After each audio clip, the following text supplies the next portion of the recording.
Fala galera, desafiando o pensamento, vamos logo, afinal de contas, como vocês sabem, são só 10 minutos e 10 minutos passam muito rápido.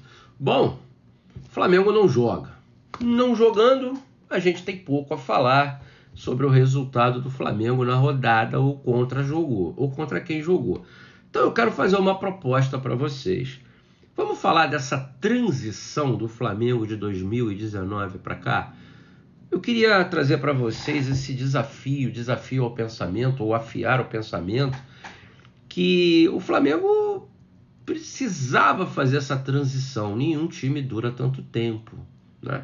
Com a saída do JJ, a gente ainda ganhou campeonatos, a gente ainda tinha um astro, os jogadores estavam no clube, guardaram um pouco daquele modelo de jogo, mas ao tempo passando, com a chegada de novos técnicos, o imediatismo da nossa torcida pela cobrança de resultados, alguns técnicos com ideias um pouco diferentes acabaram fazendo com que o Flamengo não continuasse a sua jornada vitoriosa. Embora eu devo admitir que quando você pega de 2019 para cá, o contexto geral do Flamengo é muito bom. E o Palmeiras se apresentou como nosso maior rival nessa jornada. E é o nosso maior rival nessa jornada. Também lá do lado de lá, o pessoal do Verdão também tem uma estrutura profissional, tem uma estrutura financeira muito boa, tem um ótimo técnico que botou o modelo de jogo e boas contratações. E aí nós chegamos no momento atual que o Flamengo está, que nós temos como principal pilar o Felipe Luiz como técnico, que é um prata da casa quando a gente fala de time de 2019. Né? Ele veio de lá para cá, veio seguindo e trouxe um modelo de jogo, talvez respeitando uma das coisas mais sagradas que tem no Flamengo, que é a sua essência de ofensividade. Embora o Flamengo esteja criando muitas oportunidades, e isso é visível, né? O Flamengo cria muitas oportunidades. Eu sou um crítico feroz quando eu percebo que essas oportunidades criadas, elas não são traduzidas efetivamente em gols. E isso nos atrapalhou em vários jogos, em várias oportunidades. Quero lembrar até que nós poderíamos estar numa situação ainda mais confortável no Campeonato Brasileiro se nós não tivéssemos tropeçados por problemas nossos, por incapacidade nossa, do nosso time, em adversários que não era para ter acontecido os resultados que aconteceram. O mais marcante para mim foi a derrota para o Santos na Vila Belmiro, quando houve aquele joguinho de compadre. Desculpa aí a galera rubro-negra, os jogadores, mas um joguinho de compadre.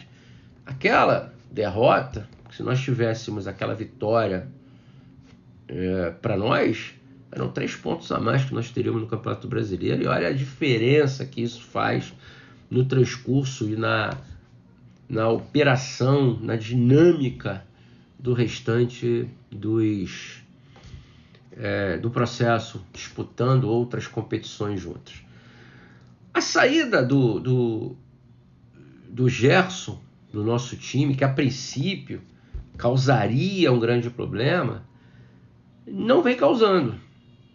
Aliás, para mim, uma crítica que eu faço, uma reflexão no desafiando o pensamento, é que o Gerson já não vinha sendo um jogador extremamente importante para o elenco. Já cheguei a comentar em alguns dos meus vídeos, que vocês podem procurar e ver, que em alguns momentos o Gerson em campo atrapalhava. Quando o Gerson saía ou não jogava, o time estava melhor. E a saída do Gerson deixou o time completamente diferente e ainda mais ofensivo, e passou meio que a aproveitar mais as oportunidades. Isso pode ser vários aspectos. Eu não acompanho o Flamengo no dia a dia, eu não sei o que é feito lá no Ninho do Urubu, eu não sei que tipo de treinamento o Felipe Luiz faz, mas pode ser que o Felipe Luiz tenha ajustado melhor essa transição, possa ter dado umas dicas diferentes, possa ter treinado o time para aproveitar melhor as oportunidades. De qualquer forma, os números são incontestes. O Flamengo tem o melhor ataque, o Flamengo tem a melhor defesa, o Flamengo tem o melhor ataque com muitos gols do segundo colocado. O Flamengo tem hoje uma média de gols fantástica. E olha que nós tivemos jogos onde a gente não aproveitou todas as chances criadas. Isso mostra o tamanho da ofensividade que o Flamengo tem hoje.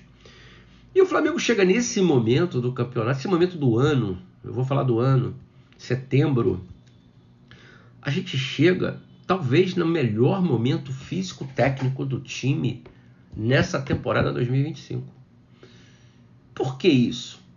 Provavelmente um trabalho muito bem feito da comissão técnica, de preparação física, um trabalho muito bem feito de consistência, de dar a esse time uma espinha dorsal mais forte para atravessar os desafios que vêm acontecendo.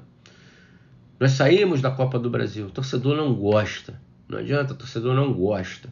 Nós saímos da Copa do Brasil, nós não perdemos para o Atlético Mineiro, nós não ganhamos do Atlético Mineiro. Há uma diferença, ao meu ver, nesse meu posicionamento. E me desculpa quem fala assim, é só o Flamengo que perde, os caras não são melhores que o Flamengo. Não nesse contexto. Pode ter sido melhor em outros contextos. Nesse contexto atual, 2025, eu não acho que o Atlético Mineiro é melhor do que o Flamengo.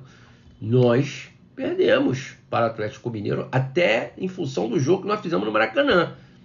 Esse foi o fiel da balança. E aí nós tivemos dificuldade no jogo em Minas. E aí nós saímos da Copa do Brasil. Ninguém queria, né? O torcedor quer ganhar tudo. Até no Paro Ímpar o torcedor quer ganhar, é verdade. Mas nós saímos da Copa do Brasil e eu particularmente achei que isso fosse balançar as estruturas do time. Não balançou. Tá certo que chegaram novos jogadores e chegaram bons jogadores, hein? Chegaram bons jogadores.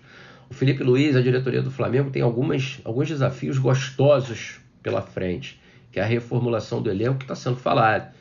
Reformulação do elenco. Se fala de Michael saindo e tantos outros, aliás, nem devia ter chegado, mas se fala de algumas situações. E isso é muito bom.